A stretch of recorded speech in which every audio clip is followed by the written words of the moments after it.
Assalamualaikum warahmatullahi wabarakatuh. Apa khabar semua? Semoga para ibu bapa dan anak-anak didik Sekolah Kebangsaan Kampung Pasir berada dalam keadaan sihat dan dilindungi Allah daripada wabak COVID-19. Pada hari ini, cikgu ingin menyampaikan taklimat berkaitan pengoperasian pembukaan sekolah secara berperingkat mengikut fasa Pelan Pemulihan Negara. Seperti mana yang dimaklumkan dalam sidang media oleh Menteri Pendidikan yang berbahagia Dr. Razikidin, pembukaan sekolah secara berperingkat mengikut fasa Pelan Pemulihan Negara adalah bermula pada 3 Oktober 2021. Pembukaan mula sekolah adalah mengikut fasa Pelan Pemulihan Negara. Kehadiran murid ke sekolah perlu 50% daripada jumlah enrolment keseluruhan dan dilaksanakan secara penggiliran mengikut mingguan. Namun, terdapat juga beberapa kelas yang akan hadir 100% tanpa penggiliran. SOP yang sedia ada akan ditambah baik bagi memastikan keselamatan anak-anak sewaktu berada di sekolah. Penggiliran murid akan dilaksanakan di mana murid akan dibahagikan kepada dua kumpulan, iaitu kumpulan A dan kumpulan B. Kapasiti kelas dihadkan kepada 50%. Ia bertujuan memastikan keselamatan murid-murid dengan kapasiti yang ditetapkan bagi mengelakkan kesesakan.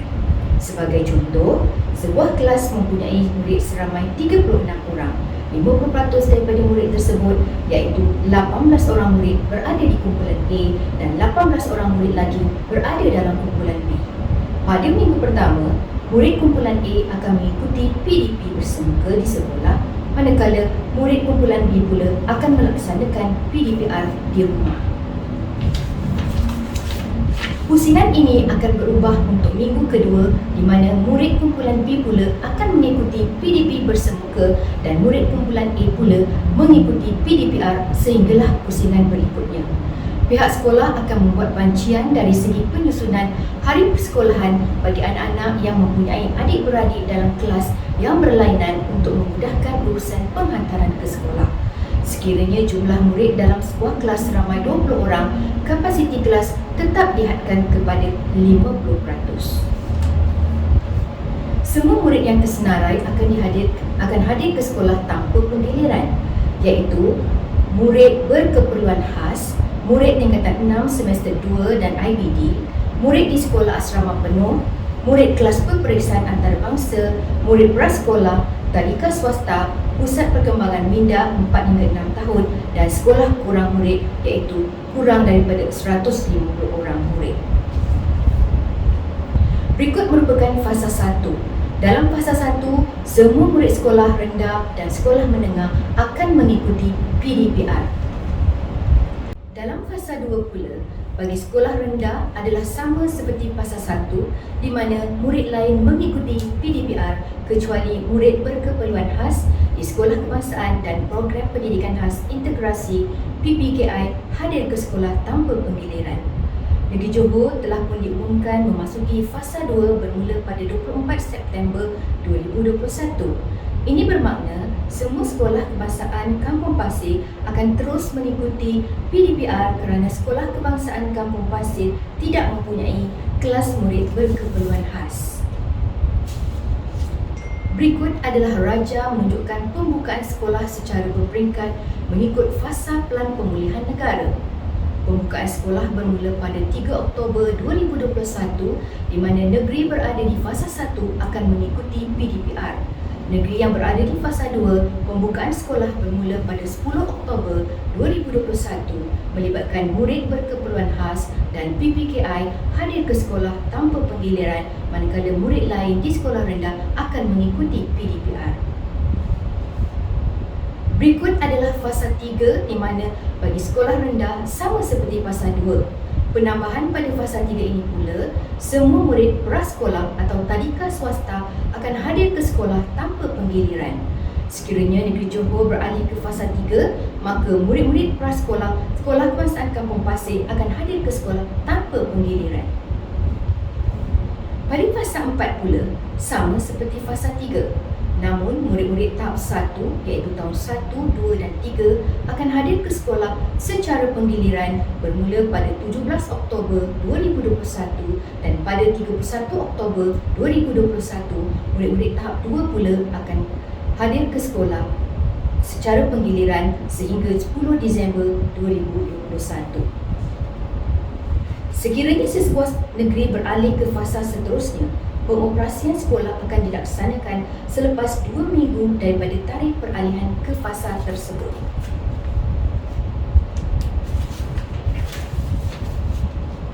Berikut adalah pelanjutan sesi persekolahan 2021.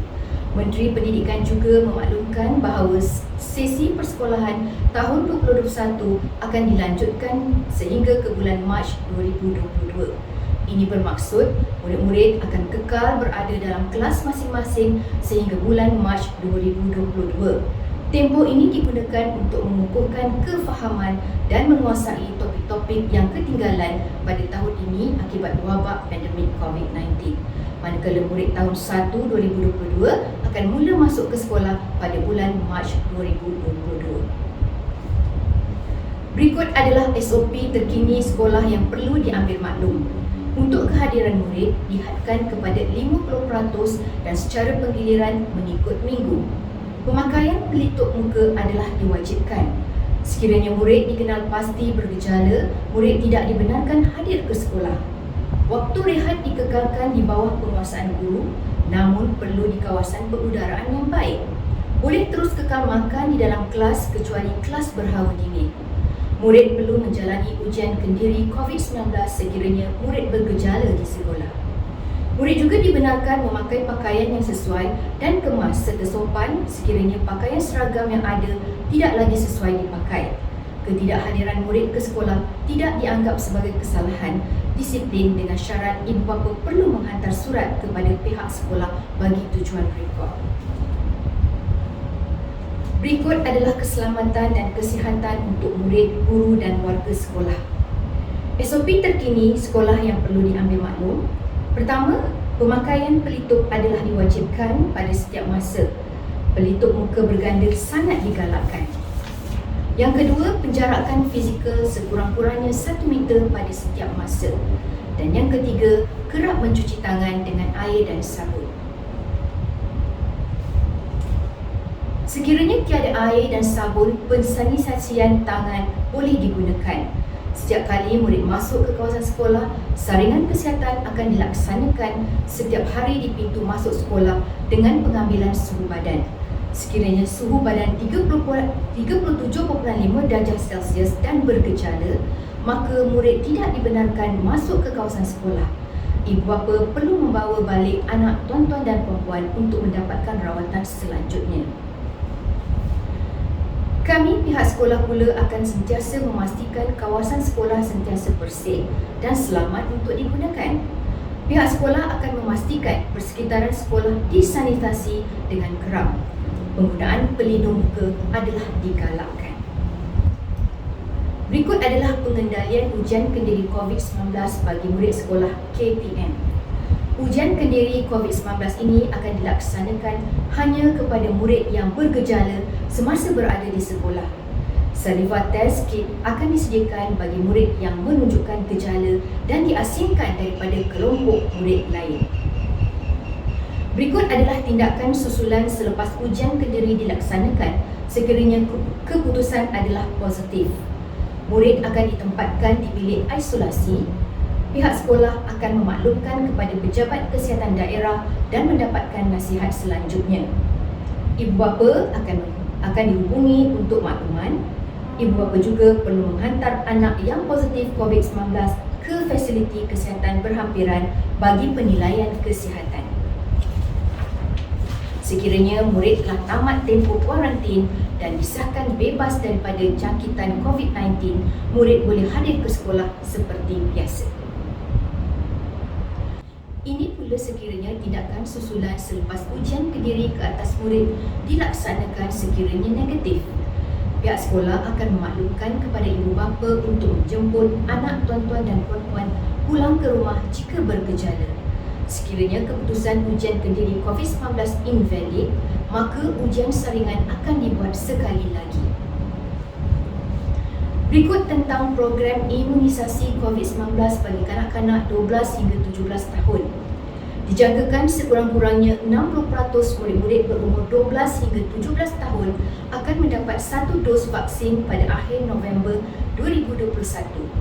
Perlu mendapat kebenaran ibu bapa dan ibu bapa perlu hadir sewaktu pemberian vaksin. Murid-murid akan menerima vaksin Pfizer 0.3 ml. Perkembangan lanjut akan dimaklumkan dari masa ke semasa. Semoga taklimat yang disampaikan ini dapat memberi gambaran kepada para ibu bapa dan murid-murid tentang pengoperasian pembukaan sekolah dengan lebih terperinci. Akhir kata, patuhi SOP, kita jaga kita, stay safe. Sekian, wabillahi taufiq wal hidayah. Wassalamualaikum warahmatullahi wabarakatuh.